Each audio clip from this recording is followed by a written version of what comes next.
Hello friends, जय हिंद। स्वागत है आप सभी का पी मैक्स क्लासेज के यूट्यूब चैनल पर। तो आज हम लोग पढ़ने चल रहे हैं 12th ऑर्गेनिक में दो बड़े ही इंपॉर्टेंट अभिकर्मक के बारे में, जिसका नाम है फेलिंग अभिकर्मक और टॉलेंस अभिकर्मक। ठीक है, तो आइए शुरू करते हैं। फेलिंग, पहले फेलिंग अभिकर्मक, फेलिंग रिएजेंट के बारे में। क्या है फेलिंग अभिकर्मक? तो सबसे पहली चीज, अगर हमें किसी एल्डिहाइड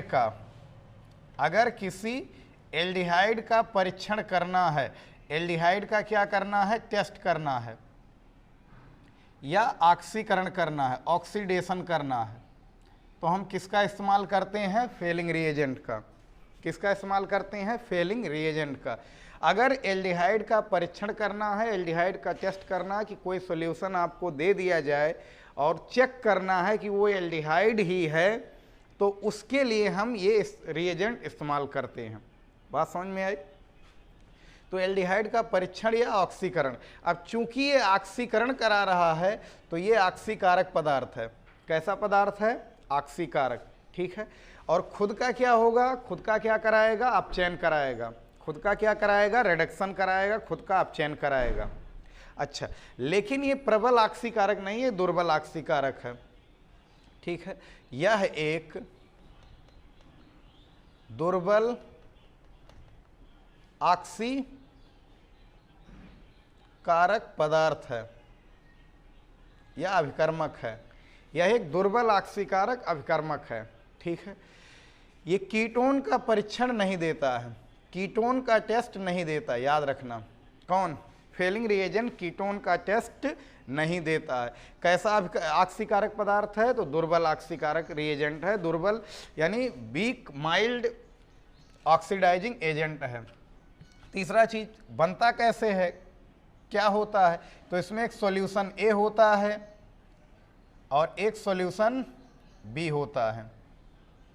इसमें दो विलेन होते हैं। किसमें? फेलिंग रिएजेंट में। फेलिंग रिएजेंट को हम कैसे बनाते हैं? एक सॉल्यूशन ए होता है अपने पास, एक सॉल्यूशन बी होता है। सॉल्यूशन ए में क्या होता है? CuSO4 × 5H2O, copper sulphate. और सॉल्यूशन बी में क्या होता है? तो sodium potassium tartrate. Sodium potassium tartrate क्या है? Sodium potassium tartrate. तो ऐसे बना सकते हैं, सोडियम पोटेशियम टार्टरेट। इस कोने पर क्या है? कार्बन है। कोने पर क्या है? कार्बन। Sodium potassium tartrate. यहाँ लगा दे रहे हैं COOK, यहाँ लगा दे रहे हैं COONA, यहाँ से लगा हुआ COONA।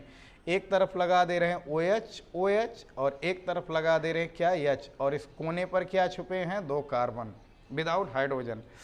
तो ये है सोडियम पोटेशियम टार्टरेट, या इसे रोसेल लवण भी कहते हैं। कौन सा लवण? रोसेल सॉल्ट भी इसे बोलते हैं। ठीक है, टार्टरिक एसिड का एक सॉल्ट है ये। टार्टरिक एसिड जो कि इमली में पाया जाता है, उसी का एक सॉल्ट है ये। और जब इन दोनों को मिक्स करते हैं तो अपना तैयार हो जाता है क्या? Fehling reagent. क्या तैयार हो जाता है? Fehling reagent. बात समझ में आई? तो फर्स्ट पॉइंट क्या है? एल्डिहाइड का परीक्षण या ऑक्सीकरण कराना है तो हम इस रिएजेंट का इस्तेमाल करते हैं, लेकिन कीटोन का टेस्ट ये नहीं देते हैं। ठीक है, यह एक दुर्बल ऑक्सीकारक पदार्थ है। इसमें दो सॉल्यूशन ए और सॉल्यूशन बी होते हैं। सॉल्यूशन ए में क्या होता है? कॉपर सल्फेट जलीय, और फिर क्या? दूसरा क्या होता है? सोडियम पोटेशियम टार्टरेट, या जिसे रोसेल लवण कहते हैं। इन दोनों के मिक्सचर को ही बोलते हैं फेलिंग रिएजेंट। अब बड़े कमाल की बात इसमें यह है कि इस फेलिंग रिएजेंट में ये जो पूरे रिएक्शन में हम इतना बड़ा फेलिंग रिएजेंट इस्तेमाल नहीं करेंगे। कहीं भी अगर रिएक्शन करवाना होगा तो इस पूरे फेलिंग रिएजेंट का इस्तेमाल इतना बड़ा नहीं लिखेंगे। उसमें जो अपने काम का है, यानी जब ये फेलिंग रिएजेंट बनता है तो इसमें पाया जाता है Cu2+। क्या पाया जाता है? Cu2+, जिसके कारण भैया फेलिंग विलेन का जो कलर होता है वो ब्लू होता है, नीला होता है। कैसा होता है? नीला। ठीक है, तो फेलिंग रिएजेंट का कलर कैसा होता है? नीला। अब क्या है?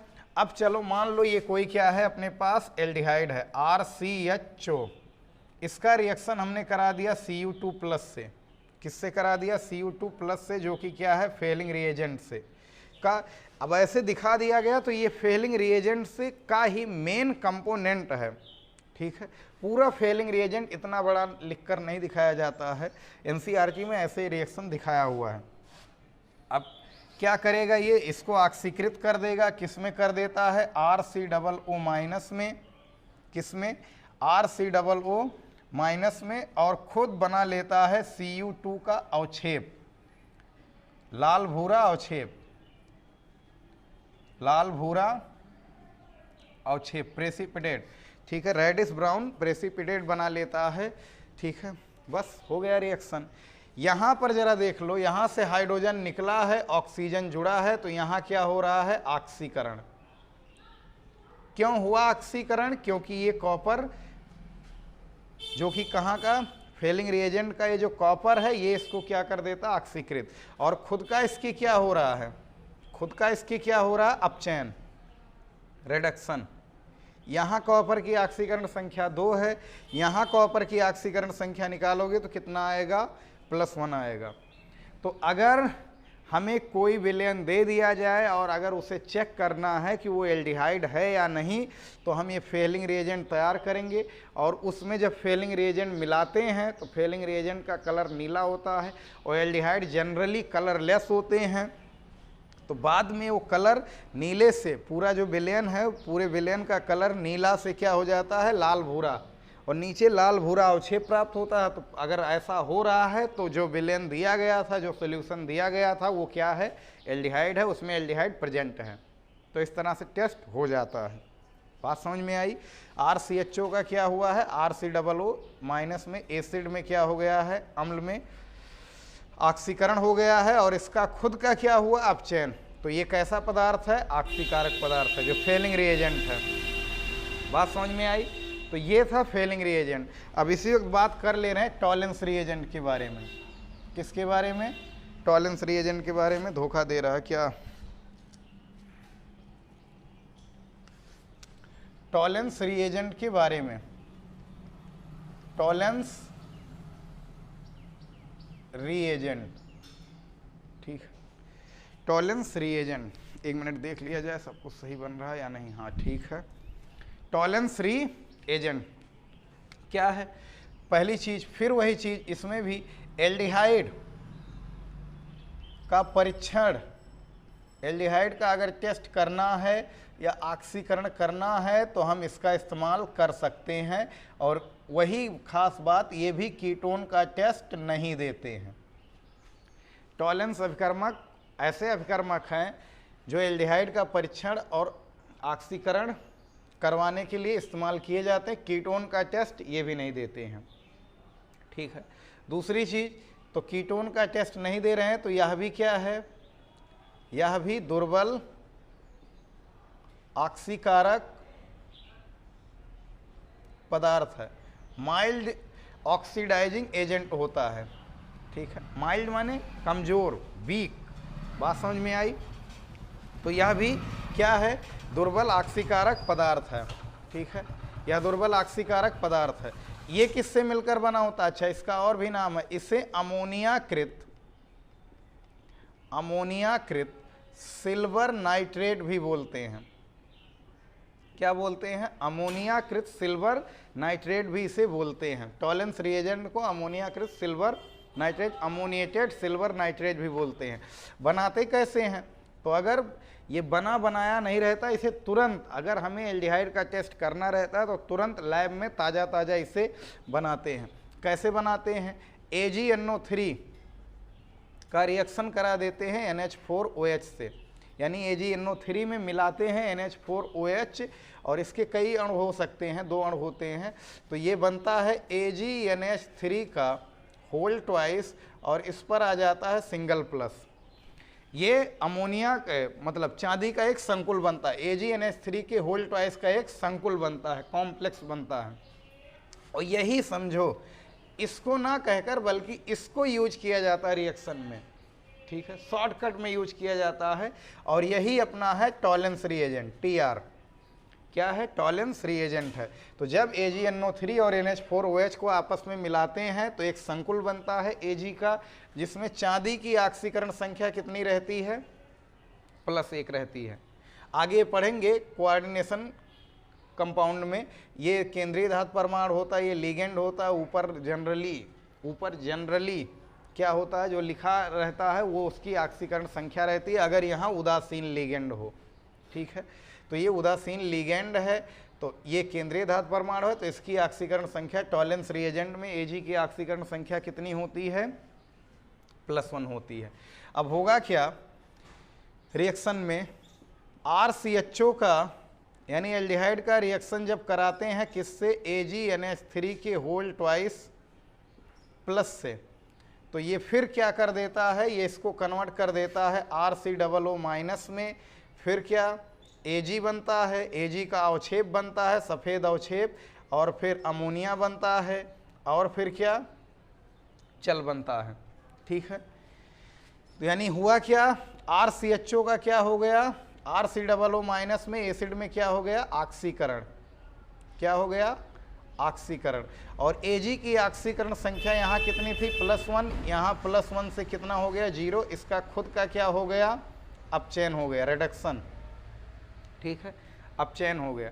तो आप समझ सकते हैं यहाँ पर अपचयन हो रहा है, इसका खुद का अपचयन हो रहा है, और ये दूसरे का क्या करा रहा है, ऑक्सीकरण, तो इसीलिए ऑक्सीकारक पदार्थ है। ठीक है, ऑक्सीकारक पदार्थ अमोनिया और ये बनता है। अच्छा, ये सफ़ेद अवक्षेप बनता है, कैसा अवक्षेप बनता है इसमें, सफ़ेद अवक्षेप बल्कि कहें या फिर ये कह सकते हैं, ये चांदी का सफ़ेद अवक्षेप उस ट्यूब की दीवार पर जमा हो जाता है, इसीलिए इसका एक और टेस्ट नाम है, सिल्वर मिरर टेस्ट भी इसे बोलते हैं, रजत दर्पण टेस्ट, सिल्वर मिरर टेस्ट के नाम से भी जाना जाता है, सिल्वर मिरर टेस्ट, रजत दर्पण टेस्ट, रजत दर्पण परीक्षण या रजत दर्पण टेस्ट भी इसे बोलते हैं। तो रजत दर्पण टेस्ट इसे क्यों कहते हैं, क्योंकि जब हम मान लो ये ट्यूब है, यहाँ बना दे रहे हैं, ये ट्यूब है, ट्यूब में हमने मिलाया है क्या, पहले से रखा है एल्डिहाइड, जैसे ही इसमें टॉलेंस रिएजेंट डालते हैं, ठीक है, रिएक्शन होता है, और रिएक्शन होने के बाद अमोनिया गैस उड़ जाती है, जल इसी में बचा रहता है, इसी में एसिड भी बचता है, और चांदी की सफ़ेद अवक्षेप इस ट्यूब की दीवार पर क्या हो जाती है, जमा हो जाती है, और जिससे ट्यूब में जब हम देखते हैं तो हमें अपना चेहरा दिखने लगता है, इसीलिए इसे रजत दर्पण टेस्ट भी बोलते हैं।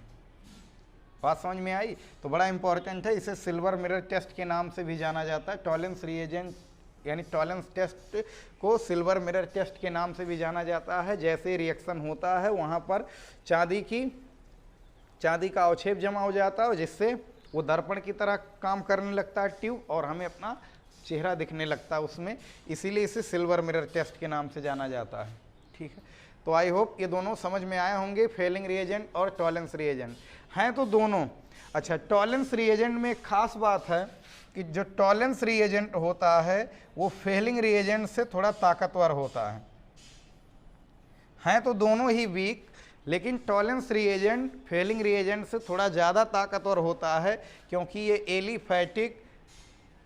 एलिफैटिक और एरोमेटिक दोनों का ये ऑक्सीकरण करा सकता है, दोनों का टेस्ट ये दे सकता है। और जबकि फेलिंग रिएजेंट केवल खुली चेन वाले एलिफैटिक एल्डिहाइड का ही परीक्षण देते हैं। क्या बात बताए हैं, टॉलेंस रिएजेंट जो है वो एलिफैटिक और एरोमेटिक दोनों प्रकार के एल्डिहाइड का टेस्ट देते हैं, और जबकि फेलिंग रिएजेंट केवल एलिफैटिक का टेस्ट देते हैं, तो इसीलिए टॉलेंस रिएजेंट थोड़ा सा ज़्यादा ताकतवर होता है। तो आई होप समझ में आया होगा। तो इसमें इतना ही, मिलेंगे नेक्स्ट वीडियो में, तब तक पढ़ाई करते रहें। All the very best.